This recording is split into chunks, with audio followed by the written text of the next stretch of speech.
Coming up today on the SPNN Forum, I am sitting down with Monica Bryand of the Urban Bird Collective. Stay with us.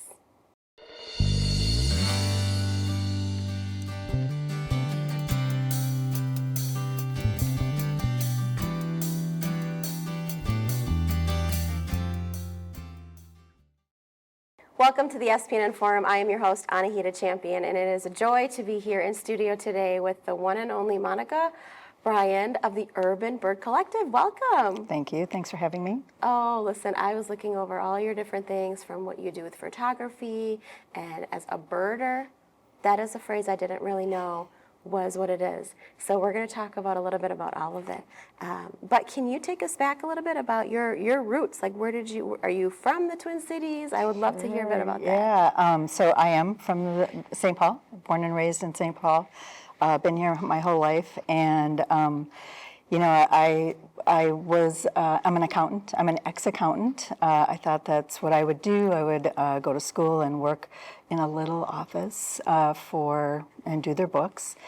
Ended up, after school, I went into corporate. I went into a huge corporation and worked in accounting, got my foot in the door in the mailroom, and then moved around. And it wasn't until about 11 years later that I went to HR and decided that I wanted to support them helping and being more responsive to the LGBT community. And so I said, here I am, I want to do this. And they were like, wow, okay. So we ended up starting a network within corporation. I did it thinking I was going to help other people, and it really changed my life. I thought I was out, but that took me all the way out. And you know, after being interviewed by the Star Tribune and everything, again, it changed my life. I ended up volunteering at Headwaters Foundation for Justice, which is another organization that really changed my life, and volunteered there. They work on social, racial, economic, and environmental justice issues, really looking at systems change and how do you change the systems of oppression. So, you know, I was able to move from accounting in corporate into the foundation of St. Paul companies. Oh. Yeah, so I got to do grant making and work with employees. And all that time I'm at Headwaters Foundation for Justice. Yeah. I'm on their board, and something happened a week before. Headwaters created a new position, and a week later I was let go at St. Paul companies, downsizing, you know, at the time. And Headwaters called me up and they said, you know, we have a job for you. And I'm like, oh, I know, but I know the pay because I was working corporate. But it was another turning point in my life where I had to say, why can't I work for this organization that I love, that I volunteer for, and I believe in their mission? So I ended up going to Headwaters. I worked there for 16 years. And while I was there, I became a birder. Some friends took me out one day, and on that day I saw over 60 different species of birds, and I was just like, wow. In one day? In one day. Okay, hold on one moment. I have so many questions. Yeah. Before we get into the birding, because this is just so fun. Really quick step back. What drew you to wanting to support the BIPOC and LGBTQ communities? Yeah. What's the significance in that? Yeah, so I am both BIPOC and LGBT. I'm a Latina and a lesbian, and so that's the reason. And very personal. Yeah, very personal. And I knew that it had to be both, that it couldn't just be separated. That's not how we live our lives. And it wasn't just about being Latinx and supporting that community. It's like we're all in this together. Right. Yeah. So I'm just looking at the beautiful shirt that you're wearing, and it has the words Urban Bird Collective with what bird is on there? Is there anything? So this one is a crow. It's a crow. So very, very urban, yes. Okay. Yeah. Is there some, we'll get to that significance with the crow itself? Not necessarily, no. Okay. No. And then you have the beautiful rainbow circle. Yes. So your skills then in what you were doing with accounting were very transferable. If you were working with doing grants, I mean, it's about numbers, but it's really a whole different level. And so I'm going to ask you about a grant making process and fundraising in just a moment about what you're doing. But you went and you saw 60 birds, 60 species of birds in a day? In a day. That's a lot. So tell me more about the experience of that particular day. That was probably pretty profound for you. It was huge. To see those birds and to see them through binoculars, right? So it's like you're up close and personal, and you're like, how did I never see that before? And so it was really like mind-blowing, because I was in my 40s, and I had never seen these birds before, but they were there. They were there. And where was this? Oh, it was at Minnehaha Park. It was at Roberts Bird Sanctuary. We just kind of went around in the Twin Cities and went to a couple lakes and right here. Right here. It's not like you were in Northfield or no, right here. Boundary Waters or anything. Yeah, no. Okay. And so what did that day mean to you? If you were to, looking forward is a whole different ballgame, but that particular day you said something ignited in you? Yeah, I mean, I just wanted to learn more. It was funny because I would hear the bird call, and they would say, "Oh, that's the American goldfinch," and I'm like, "Okay, I think I." And then they're like, "Oh, well, that's the other American goldfinch call," and I'm like, "What? I have to learn more than one call per bird." So it was a challenge. It was really a challenge. A good one. A good one, and for me, so a life bird is the first time that you've ever seen that bird ever. And so that was the journey or the start of my life bird list. And then I just, continued to add. Is it a statement that people life bird? It's a phrase, life bird. So the first time that you've ever seen a bird ever. I was just sitting with that right now. That is so sweet to me. Yeah. A birder. Look, this just shows that I'm not a birder. Funny story, my brother in college, I think he took some sort of class, and he thereafter, he's 51 years old now, can tell you exactly what whistles and sounds, everything. Mm-hmm. The house finch, the robin, the cardinal, the blue jay. Yeah. Do you know the different sounds for all sorts of different birds? Yeah, I know a lot, especially Minnesota. Like when I talk about I'm an urban birder, I want people to know what we have right here in the Twin Cities. We're very lucky. We have a flyway where, hundreds of birds come through Minnesota. And I really, after 25 years, I'm trying and continue to, learn those calls. So I know a lot of them. Yeah, and just will continue. Like it was last year, I heard a different call. I was up north, and I'm like, "What is that call? I should know this." I'm like, and it was just a different call of a bird that I knew. So it was a veery, and it was just the different call of a veery. And I'm like, "Okay, wow. I'm continuing to learn." What did you call it? We're not flyover? A flyway. We're a flyway. Yep. People call the Twin Cities a flyover. Yes. No, yes. we're not. No, Listen, we're not. We have a lot going on, and we have a ton of birds. Right. Fly away. Yes. I'm going to have a whole roster of just a dictionary here after. This is fantastic. But it's the very simplicity and the basics of it, right? Mm-hmm. Okay, so you started this mental like you're digesting everything. Where did that take you?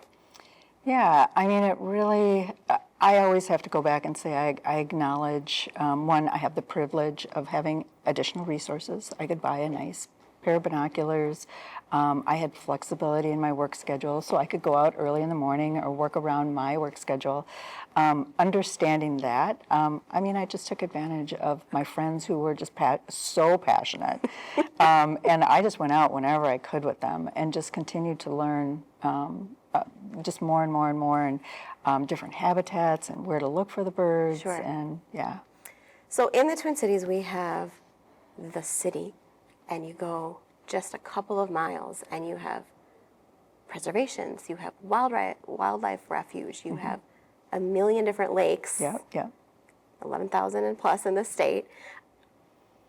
Do you have any specific areas that you may recommend for someone that might just be starting to show interest in what birding could look like? Sure.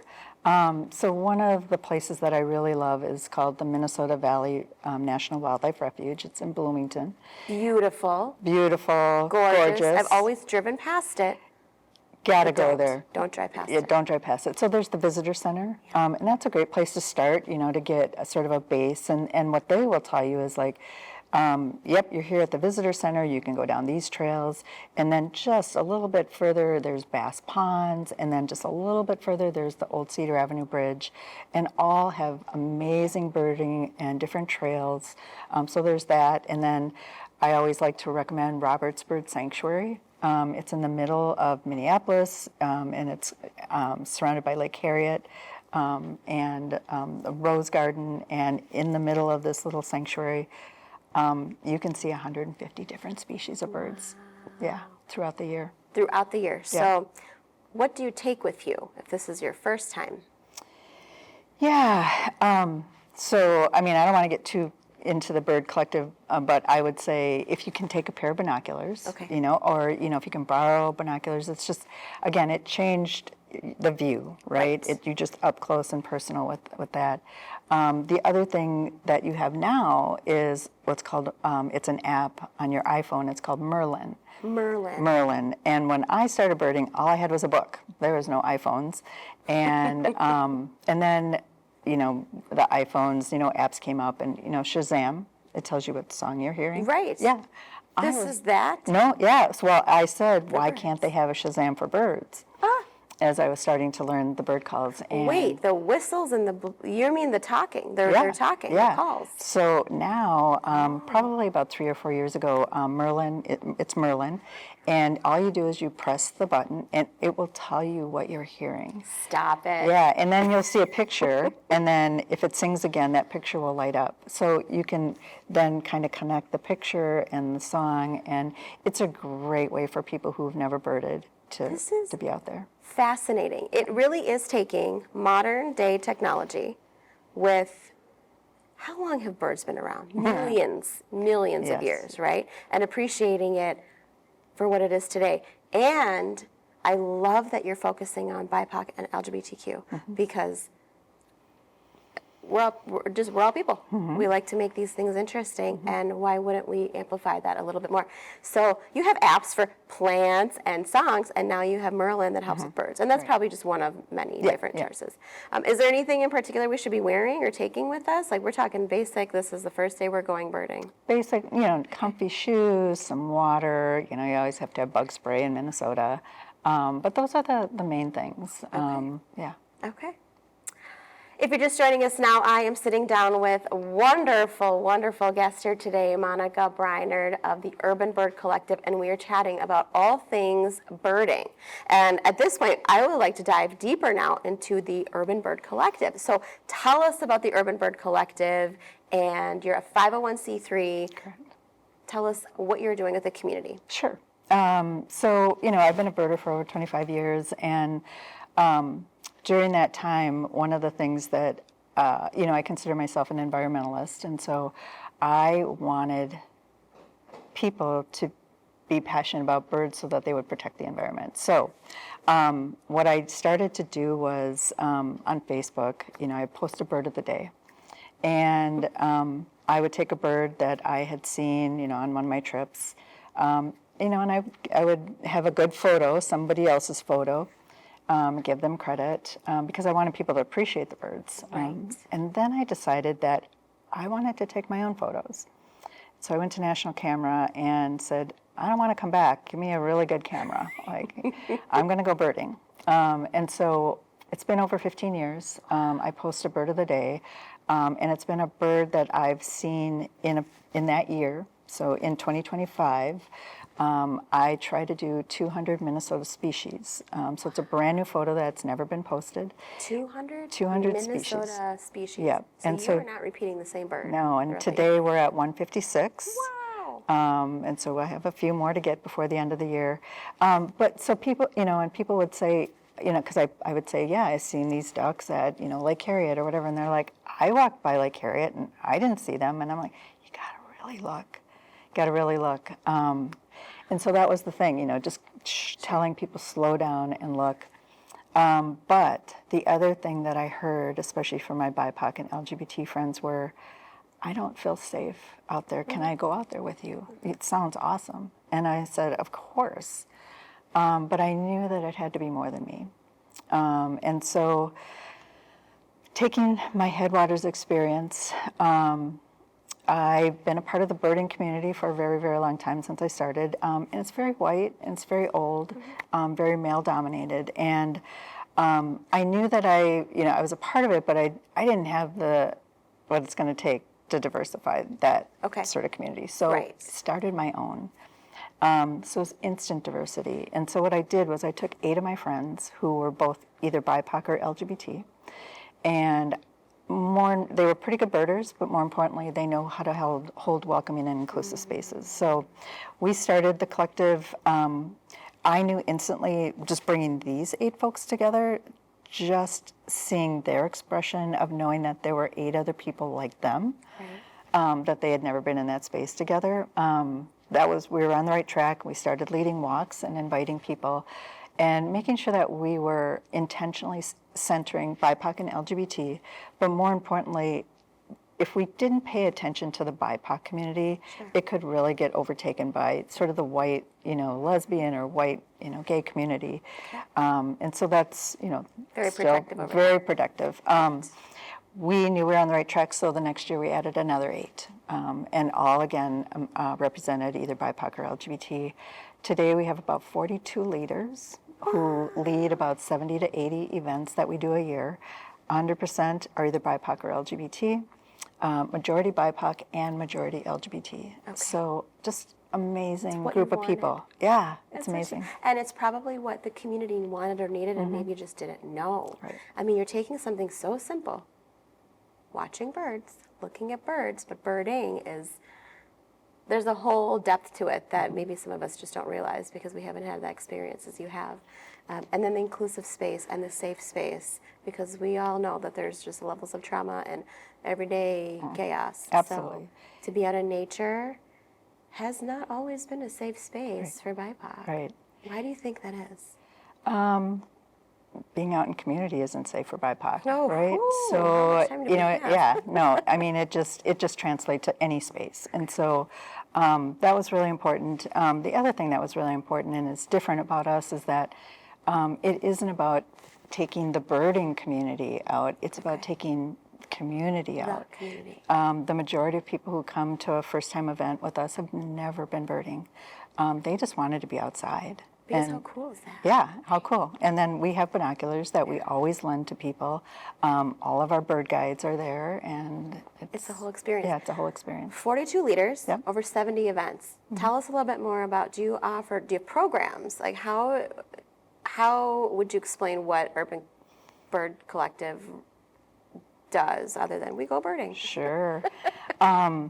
One of the things that we do is we do a lot with partners. So early on, when we first started, we didn't have any resources. We were just this little group starting out. And we knew that the resources were at these nature centers and all of these amazing spaces. And so we started to partner with them. And what we said was they wanted us to be the leads for their community. And we're like, no, actually, if you want something different, you're going to have to trust us. Okay.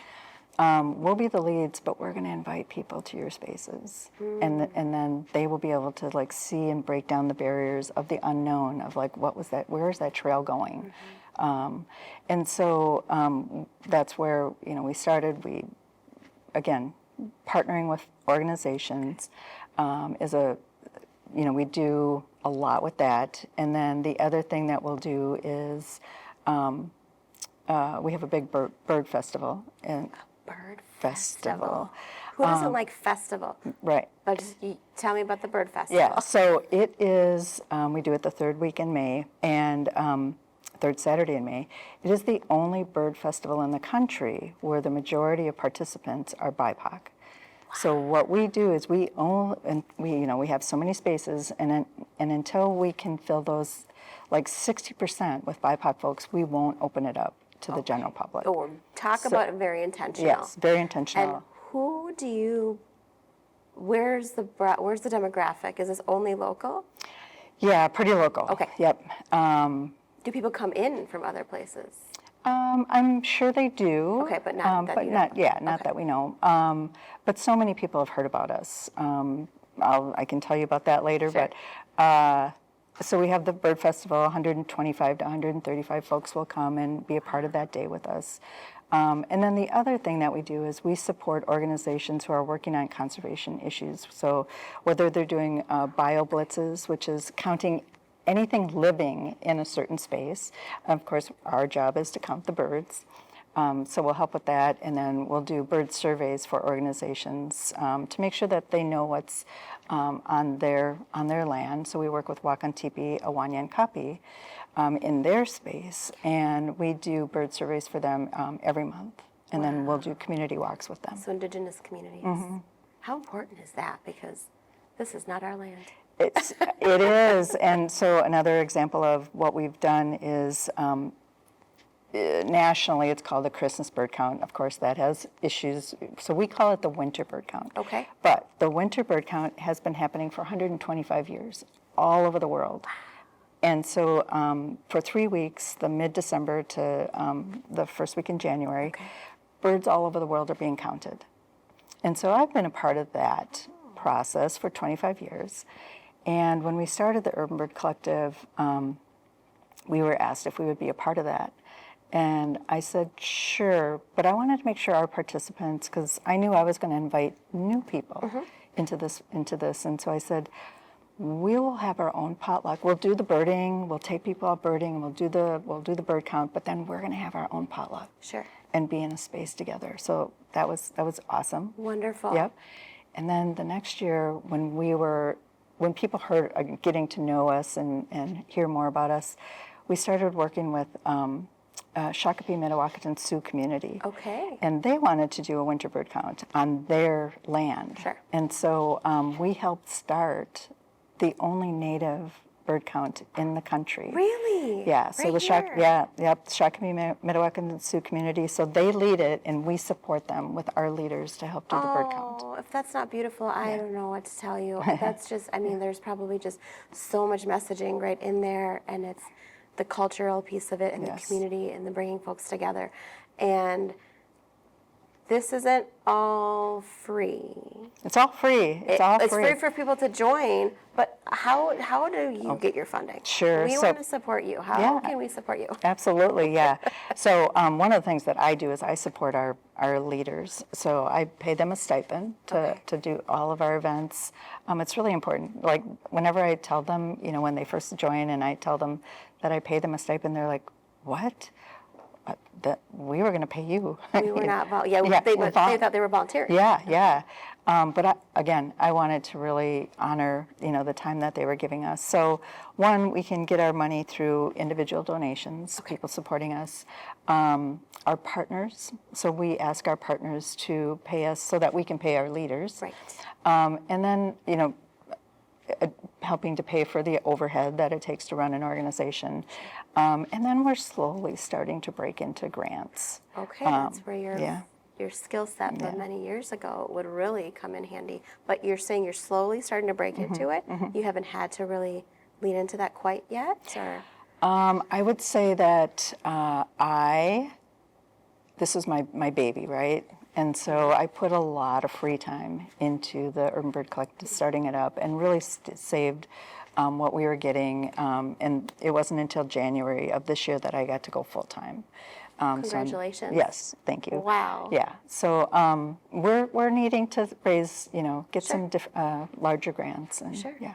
And I would like to think that there is just more and more opportunity to come for that, because now more than ever, at least I feel like I'm an older millennial, that taking care of our environment, taking care of our waters, our parks, our lakes, our rivers, our land is more important than ever. Yeah, correct. So hopefully there's more opportunity. Yeah. However, individual donations is welcome. Absolutely. Where can folks learn a little bit more and make a contribution? Sure. So you can go to our website. We have our website, the Urban Bird Collective. We're also on Facebook, Urban Bird Collective. And then we have an upcoming gala. Oh, yeah, a bird gala. A bird gala. It's only our second one. And it's bird-themed costumes. Stop it. Yep. And there's a prize.